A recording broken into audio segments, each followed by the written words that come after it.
কবুল বললো, আমার আব্বা খাইতেও দেয় না, বলে যে যাও। আমার আব্বা বলছে যে কেউ গেটের সামনে যাবা না। থাপাস করে দরজাটা লাগাই দিল, একটা সাউন্ড হইলো। আমি না আর পিছনে তাকাই নেই গুরু। ওই লোকটা, যে লোকটার উপরে আমার ভরসা ছিল, সে আমার হাত চেপে ধরছে, আমাকে বলছে আমি তোমার সাথে আছি। পিছনে আর আমি তাকাই নেই।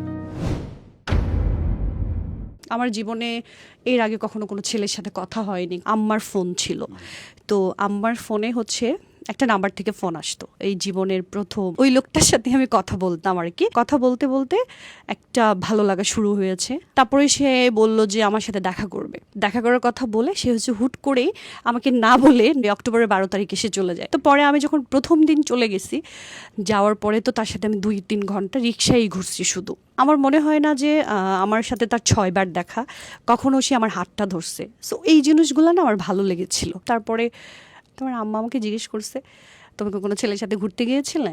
আমি বলছি, আম্মা হ্যাঁ, একটা ছেলের সাথে আমি কথা বলি, ভালো, আমার ভালো লাগছে, দেখতে পারো তুমি। আমার আম্মা তো ওই দিন আমাকে সেই রকম মাইট দিছে, বলে যে চিনা নাই জানা নাই এত বড় একটা ছেলের সাথে তুমি কথা বলো, চিটো তো করতে পারে তোমার সাথে, এত বাটপাড়াও হইতে পারে, যেটা মা বাবারা বলে। আবার আব্বারা বলছে যে তোমার মেয়ে তো ওরকম ঘুরে একটা ছেলের সাথে। তো পরে আব্বা চলে আসার পরে তো বাসায় প্রচুর মানে তুমুল ঝগড়া আমাকে নিয়ে। আম্মাকে শাসাইতেছে, আমাকে মানে খুব টর্চার করতেছে, কেন এটা সেটা, মানে তারা মনে করছে সেই রকম রিলেশন, আসলে কিন্তু না। পরে আমাকে ঢাকায় নিয়ে এসছে, আমার চাচার বাসা নারিন্দা, তো ওখানে আমাকে আটকাই দিছে।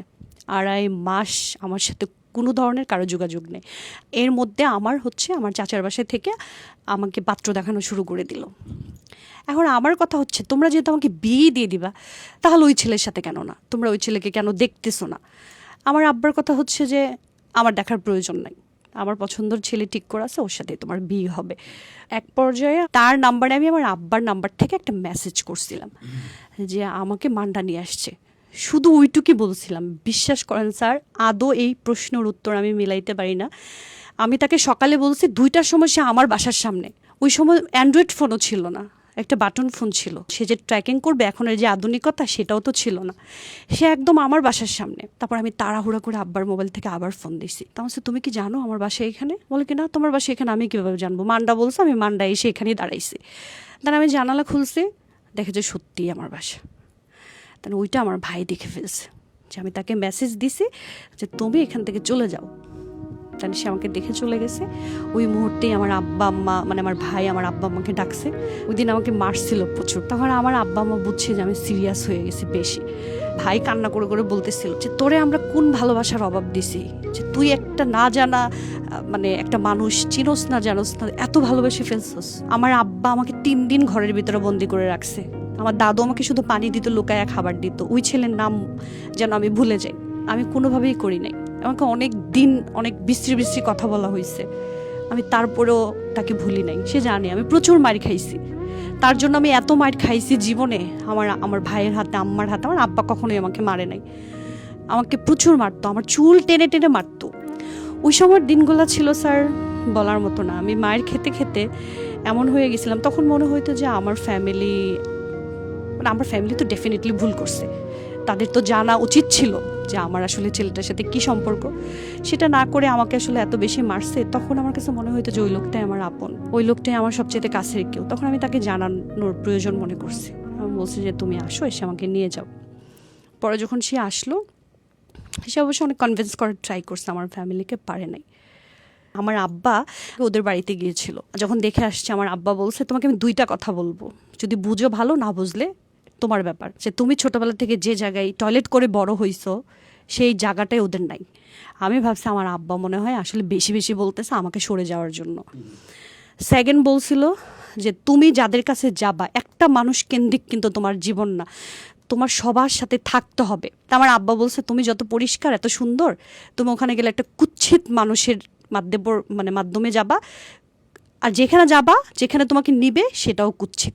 এবার তোমার জীবন তুমি কিভাবে চালাবা, এটা তোমার ব্যাপার, এরপর আর আমার কিছু বলবা না। আমি ভাবছি আমার আব্বা আমার ব্রেন ওয়াশ করছে। এর আগে যেমন আমার ভাই যখন দেখছিল, তখনও সেম কথাই বলছিল, তুমি যে জায়গাটায় যাবা, ওই জায়গাটা আসলে তোমার জন্য ঠিক না, ভালো না, এই ছেলেটাকে আমার পছন্দ হয় নাই, এই ছেলে তোমাকে কখনোই ভালো রাখবে না। আমার আব্বা আমাকে ঘরের ভিতরে আটকাই দিছিল। আটকাই দেওয়ার পর আমাকে বলছে যে হয় তুমি আমাকে চাও, আর না হয় ওই ছেলেকে চাও, কোনটা চাও? ওই দিন আমার আব্বা আমার সাথে এত খারাপ আচরণ করছে, তখন আমার মনে হইতেছিল যে আমি আসলে আর বাঁচবো না, মরে যাব। আর এমন অবস্থা হয়েছিল স্যার, মানে আমার ব্রেন কাজ করতো না। প্রথমত আমার ফ্যামিলিকে আমি বুঝাইতে পারি নাই, দ্বিতীয়ত হচ্ছে যে মানুষটার জন্য আমি অপেক্ষা করতেছি সেই মানুষটার সাথে আমার কন্টিনিউ কোনো যোগাযোগ হচ্ছে না। পরে সেই দুলাভাইকে নিয়ে আসছে, আসার পরে আমাকে দেখছে, দেখার পরে আব্বা বলছিল বিয়ে করলে এখন বিয়ে করে নিয়ে যাবা, আর নাহলে পরবর্তী তার কখনোই যোগাযোগ করতে পারবে না। আমার আব্বা মনে করছিল যে এই ছেলে আসলে ফ্লড, এই ছেলে আসলে বিয়ে করবে না। তারপর আমার আব্বা যখন বলছে যে বিয়ে করতে হবে, তখন ও রাজি হয়ে গেছে। কি বুঝে রাজি হয়েছে ওই জানে। আব্বা বলছে 20 লাখ টাকা কাবিন, বলে যে 20 লাখ না 50 লাখ টাকা কাবিন দিয়ে আমি বিয়ে করবো ওনার মেয়েকে, ওর দুলাভাইকে বলছে বলেন। তারপরে যাই হোক বাদ বিতন্দ করতে করতে লাস্টে 5 লাখ টাকা কাবিন হলো। বিয়ের আধা ঘন্টা আগে এসে বলতেছে যে আমি তোমাকে বিয়ে করবো, তোমার কোনো আপত্তি আছে? আমি বলছি না, আমার কোনো আপত্তি নেই। আমার তখন মনে হচ্ছিল এই মানুষটার সাথে থাকলে আমি ভালো থাকবো, আর এত বেশি ভরসা করেছি, এত আশা করেছি। আমার আব্বা আমার যেদিন বিয়ে হইলো একদম আধা ঘন্টার মধ্যে সবকিছু শেষ, হাফ এন আওয়ারের মধ্যে বিয়ে শাদী সব শেষ। কবুল বললো, আমার আব্বা খাইতেও দেয় না, বলে যে যাও।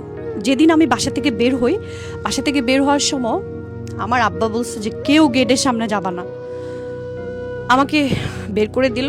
আমার দাদু গেট পর্যন্ত গেছে, আমার আব্বা চিল্লাইতেছে তোমার না করছি গেট পর্যন্ত যাইতে। তো আমার আব্বারা বলতেছে তুই এমনি করতেছিস কেন, আমার নাতিটা চলে যেতেছে, একটু যাই। পরে বলতেছে ও তো নিজের পায়ে নিজেই কুড়াল দিছে, যাইতে দাও। থাপাস করে দরজাটা লাগাই দিল, একটা সাউন্ড হইলো। আমি না আর পিছনে তাকাই নেই গুরু। ওই লোকটা, যে লোকটার উপরে আমার ভরসা ছিল, সে আমার হাত চেপে ধরছে, আমাকে বলছে আমি তোমার সাথে আছি। পিছনে আর আমি তাকাই নেই। আমি ওই অবস্থায় গাড়িতে উঠে গেছি। খারাপ তো লেগেছে, আমার চোখ দিয়ে পানি পড়তেছিল। মানে আমার আমার মানে আমার আমার মানে ভিতর থেকে যে একটা কষ্ট, ওইটা শুধু ওইটুকুই ছিল। আমার ফ্যামিলি আমাকে এরকম করে বিদায় করে দিল। মানে মানুষের একটা বিদায়ের একটা পর্ব থাকে। আমার দাদুকে আমার কাছে আসতে দেয় নাই। তারপরে ও তখন বুঝছে, ও তো আমার চাইতে অনেক ম্যাচুয়ার্ড, ও বুঝছে, বলে যে আমি আছি তোমার সাথে, ভয় পাই না, এ কথা বলছে। আমি তো গাড়িতে উঠে গেছি, তাকাইও নাই আমি ওই দিকে, বাড়ির দিকে একবার তাকাইও নাই। তারপরে আমাকে যখন নিয়ে গেছে, নিয়ে যাওয়ার পরে আমার শাশুড়ি যে, উনি আমার দিকে সুদৃষ্টিতে তাকায়ও দেখে নাই। তো একটা টিনের ঘরে আমাকে থাকতে দিস। ওই সময় আমি ওই যে নতুন চুলা দেখা, রান্না করা, রুটি বেলা, ওই সময় আমাকে বলা হইতো যে বাপের বাড়ি থেকে কোনো কিছু শিখে আসো না। প্রথম দিকে পারতাম না দিদা, উনি আমাকে অনেক খারাপ খারাপ কথা শোনাইতো, আমাকে প্রচুর টর্চার করতো। ইভেন কি এত মানে নোংরা নোংরা ইঙ্গিত দিয়ে কথা বলতো, বিয়ে বসে গেছে, জামাইয়ের সাথে শুইতে পারে, থাকতে পারো, কাজ করতে পারো না কেন। যখন আমাকে খারাপ কথা শোনাইতো, তখন একটা খাটের কোণাতে বসে আমার রুমে আমি কান্না করতাম। তখন ওই মানুষটা আমাকে বলতো কি হয়েছে, তখন আমি বলতাম জানো তোমার মা আমাকে এত নোংরাভাবে কথা বলছে, আমাকে এত বাজে বাজে কথা শোনাই, আমি না এগুলো নিতে পারি না। তখন বলতো যে ঠিক হয়ে যাবে, আমি তো আসলে বিয়ে করছি এভাবে। আমার কথা হচ্ছে তুমি বিয়ে করছো তোমার 2 ভাই রেখে, তুমি ছোট, তুমি বেকার, সেটার জন্য আমি কেন অপরাধী? গুরু ওই সময় ওই কথাগুলা হজম করা, একটা বাচ্চা মেয়ে, আমি সব কিছু ছেড়ে আসছি, ওই সময় ওই কথাগুলো হজম করার মতো শক্তি ক্ষমতা কোনোটাই আল্লাহ আমাকে দেয় নাই। কিন্তু আল্লাহ সুবহানাহু ওয়া তাআলা আমার এত বেশি ধৈর্য দিছে, এটা ধৈর্য বলবো না, এটা ব্যয়াপনা ছিল আমার। তারপর না বলে সে লন্ডনের জন্য অ্যাপ্লাই করলো, হুট করে লন্ডন হয়েও গেছে তার 1 সপ্তাহের মধ্যে, 2 সপ্তাহের মধ্যে তার চলে যেতে হবে, জানুয়ারির 22 তারিখে তার চলে যেতে হবে। তখন আমি বললাম তুমি আমার সাথে এত বড় চিট করলা, তুমি আমাকে না বলে চেষ্টা করলা। বলে কি এটা হয়ে গেছে, আমি জানতাম না, যখন চাইছি তখন হয় না, এখন আমি চাই নাই, হয়ে গেছে। সে আমাকে বলে যে তোমাকে আমি বাড়িতে রেখে যাব, আমার আব্বা আম্মা তোমাকে খুব আদর করবে, তুমি পড়াশোনা করবা, তুমি ইন্টার পাস করবা, ইন্টার পাস করার পরে তোমাকে আমি স্টুডেন্ট ভিসায় লন্ডনে নিয়ে যাব। বলে কি আমার কথা যখন তোমার মনে পড়বে তখন আমার বাবা মাকে দেখবা। তখন আমি বলছি যে তাই না, তুমি আমাকে এমন জায়গায় রেখে যাচ্ছ। সে আমাকে কমিটেড করে গেছে গুরু, এত ডাউট ছিল যে তুমি মরে গেলেও আমার পারমিশন ছাড়া এই বাড়ি থেকে বের হবে না, তুমি আমাকে কথা দাও। ওই যে এক জায়গায় আমি আটকা, কথাই আমি কখনো ওয়ার্ড ব্রেক করতে পারি না, কমিটেড ব্রেক করতে পারি না। আমি তাকে কথা দিলাম আমি এখানেই থাকবো। সে যেদিন গেল ওই দিন থেকেই শুরু, ক্ষুধার কসম তাদের টাউট আমি শুরু হয়ে গেছে আমাকে ওই বাড়ি থেকে বের করা। তার বোন আসলো, এসে রাতের বেলা আমার বলতেছে তুমি আব্বা আম্মার সাথে থাকবা। আমি বলছি আমি বাবা আম্মার সাথে থাকতে পারবো না, শ্বশুর শাশুড়ির সাথে কিভাবে থাকে। এসে বলতেছে এই তার বাচ্চা, এই শুরের বাচ্চা, আমার মাকে উঠায় বকতেছিল। আমার যে মা আমাকে দুনিয়াতে এনে পাপ করে নাই, আমার পাপ আমি এই বাড়িতে আসছি। এই বাচ্চা, এই তুই এক্ষুনি এই মুহূর্তে বেড়ে যা, তোর এত শরম লজ্জা নাই, তুই এত বেহায়া কেন? তোকে তাড়ানোর জন্য এত অত্যাচার করা হইতেছে তোর উপরে, তাও তুই বাইরেস না, তুই স্যাসরা ফ্যামিলির।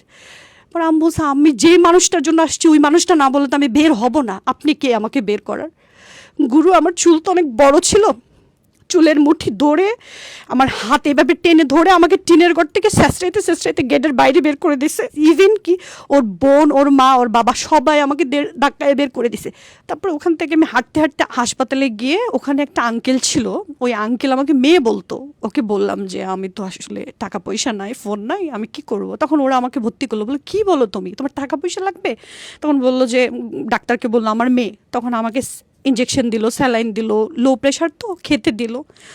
তারপরে আমি একটা মামাকে ফোন দিছিলাম, তখন মামাকে বললাম মামা আপনি কি একটু ফোন দেবেন। বলার পর ও আমার সাথে ফাইনালি কথা বললো। তখন শুধু আমি কান্নায় করছি আধা ঘন্টা।